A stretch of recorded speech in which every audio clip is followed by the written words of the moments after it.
Whether it's been a while since you played Guild Wars Factions, or you jumped into the franchise with Guild Wars 2, here's a quick history of Cantha that will give you all the background you need to fully enjoy End of Dragons. This is Cantha. It's pretty much based on China.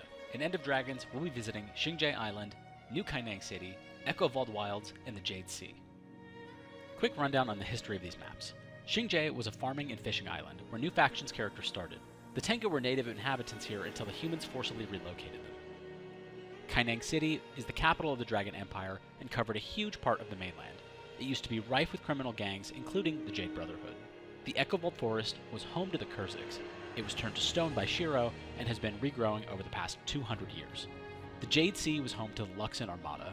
It was also turned to stone by Shiro, but rather than returning to its original state, it has been absorbing magic for the past 200 years.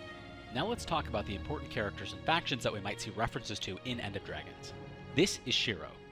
Wait, no, sorry. This is Shiro. He was the Emperor's bodyguard until he got tricked by Abaddon into killing the Emperor and leeching his power. The assassin Vizu, with the help of Victor of the Kurziks and Archimoris of the Luxons, defeated Shiro, which sent out a shockwave that petrified both the Echo Vault Forest as well as the Jade Sea. 200 years after his defeat, Shiro's spirit became an envoy to the mists for newly departed souls. He abused this power to project his spirit back into the mortal world and corrupted living creatures into plagued monstrosities called the Afflicted. This is where the story of Guild Wars Factions picked up. In Factions, the player attempted to thwart Shiro from returning to his corporeal form. Spoiler alert, they fail, and the Emperor's half-brother Master Togo dies to save the Emperor. This resurrects Shiro, and the players end up having to kill him again at the end of the story. The Tengu are humanoid bird creatures. As I mentioned earlier, they got pushed out of Xingjie and Kaineng, so now they either live in Tyria or the Echo Vault Wilds.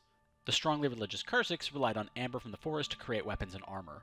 They also had these badass immortal plant warriors called Juggernauts that they used to flip siege turtles. Danica and the Zuhelzer family were some of the most prominent Kurziks, and their cathedral fortress makes an appearance within Echo Vault Wilds in End of Dragons. The nomadic, seafaring Luxons ended up settling down once the ocean turned to jade. They also hatched siege turtles, which appear to have been upgraded with laser cannons over the past 200 years utilizing jade tech. These siege turtles will also be the new two-person mount available in End of Dragons. One of the most prominent Luxons in Guild Wars was Argo of the Turtle Clan, but I might expect to see the Crab Clan come up as well since they were the primary miners of Jade.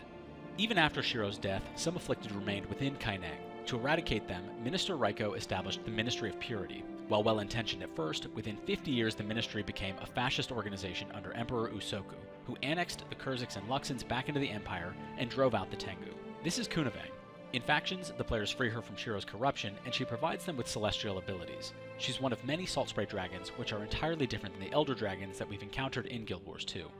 Based on the End of Dragons trailer, she'll be a considerable ally and a contrast to Arene. Finally, we've got the Jade Brotherhood. They're a criminal organization that used to be at odds with a rival gang called the Ampha. In End of Dragons, we're going to see them locked in territorial battles with a new gang called the Speakers. They've been pushed out of Kaineng City and now reside, at the very least, in the Echo Vault Wilds. I hope you've enjoyed this quick 101 on the lore behind End of Dragons. In the comments below, let me know if you feel like I missed any big topics or what you'd like me to cover next.